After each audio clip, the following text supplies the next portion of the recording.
अगर आप कभी रात में छत की तरफ देखते हुए ये सोचते हैं कि क्या मेरी जिंदगी बस इतनी ही है, तो द अल्केमिस्ट आपकी ही कहानी है। ये किताब किसी अमीर इंसान की नहीं, किसी बड़े शहर की नहीं, किसी एक्स्ट्राऑर्डिनरी टैलेंट वाले इंसान की नहीं। ये किताब उस इंसान की है जो सपना देखता है और फिर डर जाता है। कहानी शुरू होती है एक लड़के से, सेंटियागो। वो कोई राजा नहीं है, कोई योद्धा नहीं है, कोई विद्वान भी नहीं है।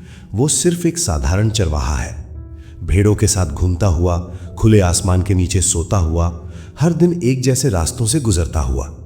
लेकिन उसके अंदर एक चीज अलग है, वो सोचता है। और जो इंसान सोचने लगता है वो कभी पूरी तरह साधारण नहीं रह पाता। सेंटियागो को बार बार एक सपना आता है, एक ऐसा सपना जो उसे बेचैन कर देता है। उसे लगता है कि कहीं दूर मिस्र के पिरामिड्स के पास उसके लिए कोई खजाना इंतजार कर रहा है। अब यहां सवाल खड़ा होता है, क्या सपने सच में कुछ कहते हैं या हम बस उन्हें नजरअंदाज कर देते हैं क्योंकि डर लगता है? ज्यादातर लोग यही करते हैं, सपना देखते हैं, फिर खुद को समझा लेते हैं ये प्रैक्टिकल नहीं है। लेकिन सेंटियागो अलग रास्ता चुनता है।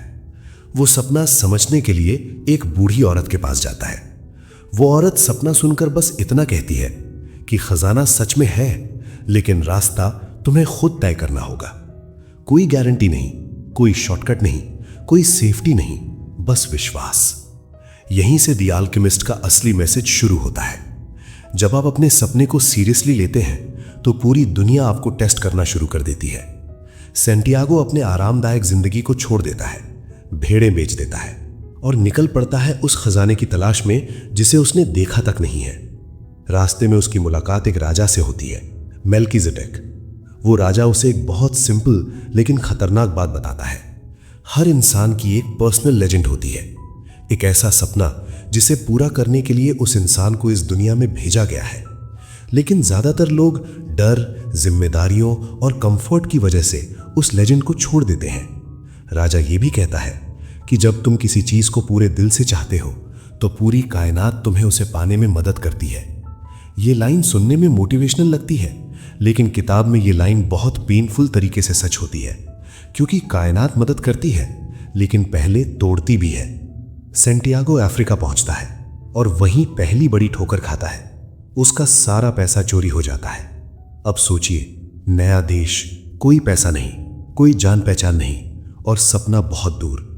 यहीं ज्यादातर लोग हार मान लेते। लेकिन यही वो मोमेंट है जहां इंसान डिसाइड करता है, मैं विक्टिम बनूंगा या लर्नर। सेंटियागो रोता नहीं, दुनिया को गाली नहीं देता, वो बस सोचता है अब क्या किया जाए। वो एक क्रिस्टल शॉप में काम करना शुरू करता है, धीरे धीरे दुकान को इंप्रूव करता है, नए आइडियाज लाता है और दुकान चलने लगती है। यहां किताब हमें एक बहुत डीप लेसन देती है। आप रास्ते में भी ग्रो कर सकते हो, भले ही आप अपने गोल से दूर हो। लेकिन यहीं एक और ट्विस्ट है। क्रिस्टल शॉप का मालिक खुश है, उसके पास पैसा है, उसकी जिंदगी स्टेबल है, लेकिन उसने कभी मक्का जाने का सपना छोड़ दिया था। अब वो डरता है, अगर सपना पूरा हो गया तो जीने का रीजन क्या रहेगा। ये कैरेक्टर बहुत रियल है। ये हम में से बहुत लोग हैं। हम सपनों से डरते नहीं, हम सपने पूरे हो जाने से डरते हैं। सेंटियागो ये देखकर समझता है, अगर वो यहां रुक गया तो वो भी वही बन जाएगा। तो वो फिर आगे बढ़ता है। रेगिस्तान, खतरा, अकेलापन, लेकिन इसी यात्रा में उसे मिलता है प्यार, फातिमा। एक ऐसा प्यार जो उसे रोकता नहीं बल्कि आगे बढ़ने देता है। ये किताब प्यार को भी अलग तरह से दिखाती है। सच्चा प्यार वो नहीं जो आपको बांध ले, सच्चा प्यार वो है जो आपको आपके सपने तक जाने दे। फिर कहानी में आता है द अल्केमिस्ट, एक ऐसा इंसान जो लीड नहीं देता, सिर्फ याद दिलाता है। वो सिखाता है कि डर सबसे बड़ा एनिमी है और दिल की आवाज सबसे बड़ा कंपस। वो ये भी बताता है कि हर चीज एक ही भाषा बोलती है, language of the world, science, feelings, intuition. लेकिन हम सुनते नहीं, क्योंकि सुनने के लिए शांत होना पड़ता है। अंत में सेंटियागो पिरामिड्स तक पहुंचता है और वहां खजाना नहीं मिलता, या यूं कहें जो वो सोच रहा था वो नहीं मिलता। उसे पता चलता है कि असली खजाना वापस वहीं था जहां से वो चला था।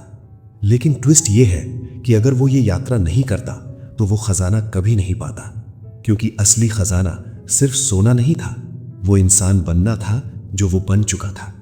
द अल्केमिस्ट ये नहीं कहती कि हर सपना आसान होता है, ये कहती है हर सपना आपको बदल देता है, और जो बदलने को तैयार नहीं वो पाने के लायक भी नहीं होता।